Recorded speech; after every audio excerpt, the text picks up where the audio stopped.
पुष्पा आप में से सभी लोगों ने देखी होगी। क्या आपको पता है पुष्पा में जो लकड़ी का व्यापार होता था उसकी असली कीमत क्या है? देखिए पूरी वीडियो। मैं ब्रिजेश कुमार, आप देख रहे हैं रिकॉल न्यूज।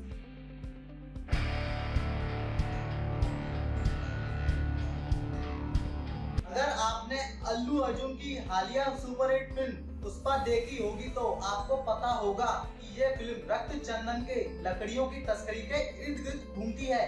बताया गया है कि कैसे आंध्र प्रदेश के घने जंगलों में इसे पाया जाता है और ये करोड़ों में बिकती है। इसे काट कर लाने में काफी मेहनत लगती है।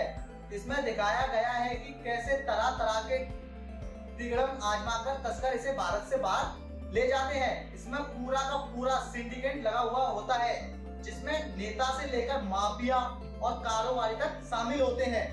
अंतरराष्ट्रीय प्रकृति संरक्षण संघ ने रक्त चंदन को विलुप्त होने के कगार पर खड़ी प्रजाति में रखा है। ये पूर्वी घाटों में एक सीमित क्षेत्र में ही अब बच गया है।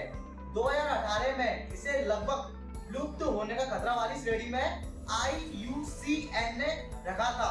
पिछली 3 पीढ़ियों से इसकी संख्या में 50 से 80% तक की गिरावट सामने आई है।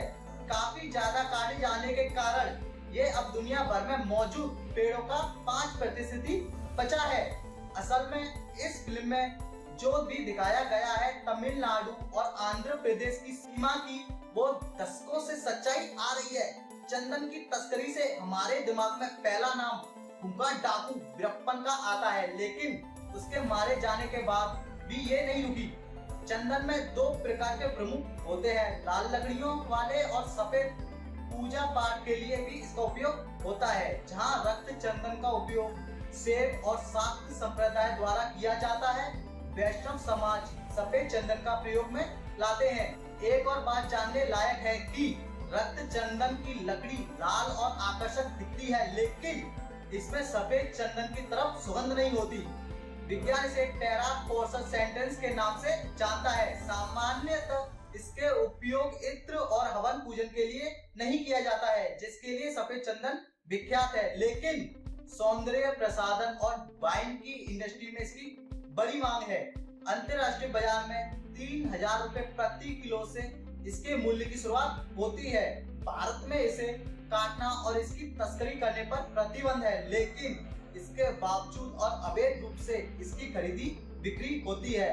इसके लिए red sandals anti smuggling task force का गठन किया गया है, जिसने अकेले 2021 में इसकी 508 करोड़ रुपए की लकड़ियां जब्त की। RSASDF का कहना है कि पिछले साल इसकी तस्करी से जुड़े 117 मामले दर्ज किए गए और 342 तस्कर गिरफ्तार हुए। अब इसकी तस्करी रोकने के लिए टास्क फोर्स को सैटेलाइट फोन्स दिए जा रहे हैं ताकि जंगल में उन्हें संचार व्यवस्था में दिक्कत ना हो। रक्त चंदन के पेड़ मुख्य रूप से शेषचलम के जंगलों में पाए जाते हैं, जो आंध्र प्रदेश में तमिलनाडु से सटे चित्तूर, कडपा, कुन्नूर और नेल्लोर नामक 4 जिलों में फैला हुआ है। यह जंगल 5 लाख वर्ग हेक्टेयर में फैला हुआ है। रक्त चंदन के पेड़ की ऊंचाई 8 से 11 मीटर तक की होती है। इसके पेड़ धीरे धीरे विकसित होते हैं, इसलिए लकड़ियां का घनत्व भी अधिक होता है।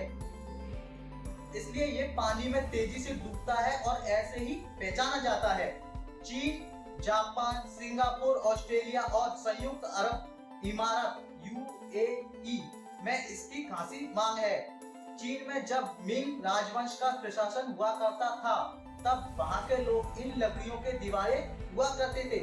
15वीं, 14वीं से 17वीं शताब्दी के इस काल में इससे बनने फर्नीचर की चीन में काफी मांग थी। वहां के रक्त चंदन संग्रहालय में अब इन लकड़ियों से बनी कलाकृतियां रखी हुई हैं। इस तरह जापान में शादी के दौरान उपहार में दिए जाने वाले एक वाद्य यंत्र के लिए रक्त चंदन की लकड़ियों का उपयोग किया जाता था, लेकिन समय के साथ साथ ये परंपरा कम की गई। इसे भारत का लाल सोना भी कहा जाता है। इसकी वजह से दक्षिण भारतीय राज्यों में कई बार हिंसा देखने को मिली। इसके कई औषधीय गुण भी होते हैं। शराब और कॉस्मेटिक्स के कारोबार में लोकप्रिय इन लकड़ियों वाले रक्त चंदन के पेड़ों की सुरक्षा की जिम्मेदारी अंतर्राष्ट्रीय समझौते के तहत भी भारत सरकार की ही है। दुनिया में और कहीं ये नहीं मिलते हैं। 2015 में एक एनकाउंटर में 20 तस्कर भी मारे गए थे। अंत में जान लीजिए कि असल में पुष्पा में रक्त चंदन की तस्करी को दिखाने के लिए नकली लकड़ियों का प्रयोग किया गया है। 500 से लेकर 1500 तक लोगों के साथ कई दिनों तक जंगल में इस फिल्म की शूटिंग की गई। फोम और फाइबर से रक्त चंदन की नकली लकड़ियों का निर्माण किया गया। फिल्म के आर्ट डिपार्टमेंट ने इसके लिए एक फैक्ट्री ही स्थापित कर डाली थी। एक बार तो पुलिस तक चकमा खा गई थी और क्रू को भी पूरी जांच के बाद जाने दिया था। इन नकली लकड़ियों को शूटिंग के लिए जंगल ले जाना होता था और वापस लाना होता था। इस मूवी को देखकर आपके मन में लाल चंदन को लेकर क्या राय है वो हमें कमेंट बॉक्स में दीजिए और ऐसी ही खबर सुनने के लिए देखते रहें वीकॉल न्यूज। मिलते हैं आपसे अगली खबर में कल से कल तक।